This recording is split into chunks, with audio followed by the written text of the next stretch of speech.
आजकल social media और media में ये बात बहुत ज्यादा वायरल हो रही है कि चीन के अंदर मैराथन की जा रही है।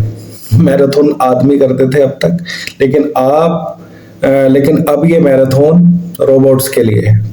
रोबोट्स को वो दिखा रहे हैं किस तरीके से मैराथन में जो दौड़ सकते हैं।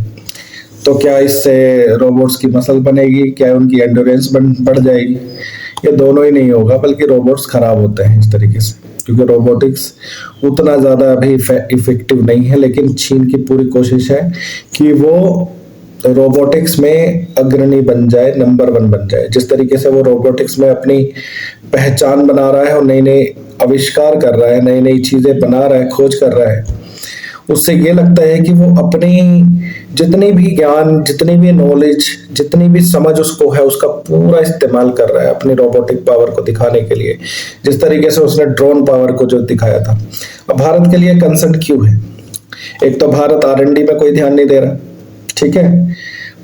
दूसरा, हमारी अंतर्राष्ट्रीय सीमा चीन के साथ मिलती है और ये सबको पता है कि चीन की सीमा में चीन के सैनिक कम और रोबोट्स ज्यादा दिखने वाले हैं आने वाले टाइम में।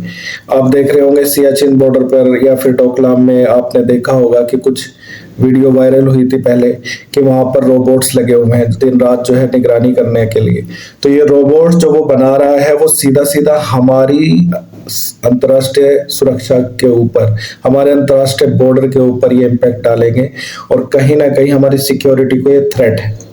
अब ये सिक्योरिटी बैलेंस किस तरीके से बनेगा जी? ये सिक्योरिटी बैलेंस तभी बनेगा जब हमारी सरकार नींद से जागेगी, R&D पे ध्यान देगी, रोबोटिक्स और AI में कुछ अच्छा करके दिखाएगी।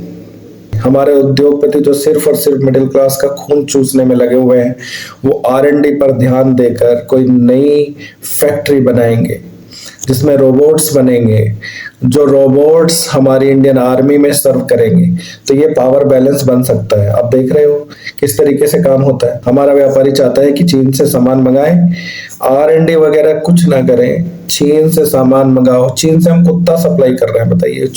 चीन हमें कुत्ता सप्लाई कर रहा है। गलगोटिया यूनिवर्सिटी का आपने इंसिडेंट सुना होगा कि किस तरीके से उन्होंने कुत्ता जो है रोबोट्स मंगाया, रोबोटिक कुत्ता, और उसको अपना बता दिया।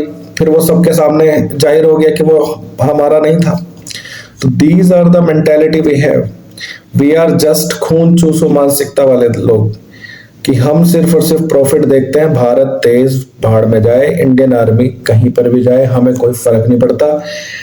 अब सोच के देखिए, मैं अगर एक जवान हूँ, सीमा पर अपने देश की रक्षा कर रहा हूँ, लेकिन सामने से एक रोबोटिक आर्मी हमें मसल दे या कुचल के चली जाए, तो मुझे कैसा लगेगा?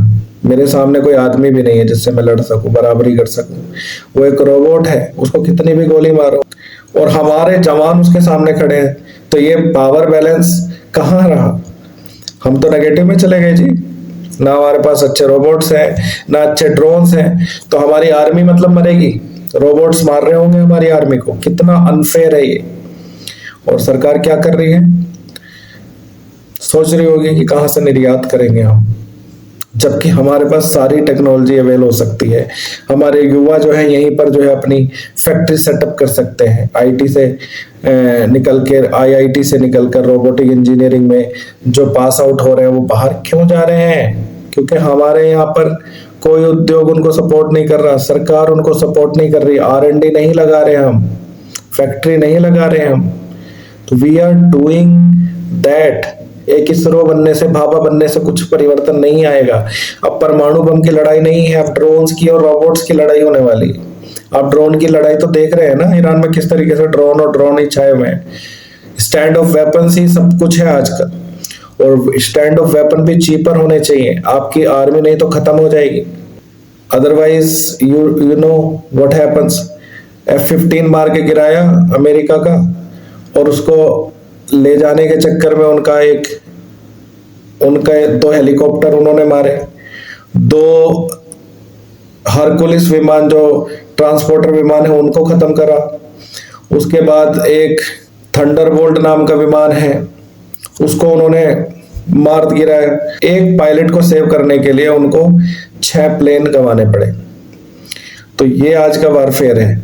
तो ड्रोन्स भविष्य है, रोबोट भविष्य है, इसके ऊपर R&D करें। मैं अपील करता हूं इस सोई हुई मानसिकता के लोगों से, प्लीज इसके ऊपर ध्यान दीजिए। इस बहरी और गूंगी सरकार को प्लीज इसके ऊपर ध्यान देना चाहिए, R&D करनी चाहिए। अब हमें इसके ऊपर भी कावेरी इंजन तो नहीं बनेगा आपसे, आप भूल जाइए इंजन को। आप जेट भी मत बनाइए आप, लेकिन ड्रोन अच्छे बनाइए, आप रोबोट्स अच्छे बनाइए, तो हम जीत जाएंगे। हमारे सैनिक कम से कम जो है बैलेंस हो जाएंगे। हमारी जो आर्मी है वो रोबोट के हाथों नहीं मारी जाएगी। जय हिंद, सत श्री अकाल। एंड प्लीज हमारे कंटेंट को सपोर्ट करें, क्योंकि इसको बनाने में काफी एफर्ट लगते हैं और काफी करेज भी लगता है, क्योंकि आप जानते हैं कि इस दौर में किस तरीके से चैनल थोड़ी सी गलती के ऊपर बैन हो जाता है। और गलती क्या, फ्रीडम ऑफ स्पीच है, जहां पर भारत सरकार ने इस फ्रीडम स्पीच को किस तरीके से दबाने का काम किया है, तो वहां पर क्या ही कोई सफल हो सकता है। लेकिन आपसे मुझे उम्मीद है कि आप इस चीज़ को फैलाएंगे और हमारे इस प्रयास को सफल करेंगे। तो प्लीज़ शेयर करें, लाइक करें, सब्सक्राइब करें और फॉलो करें, और हमें कमेंट करें अगर आपको अच्छा लगा हो। जय हिंद।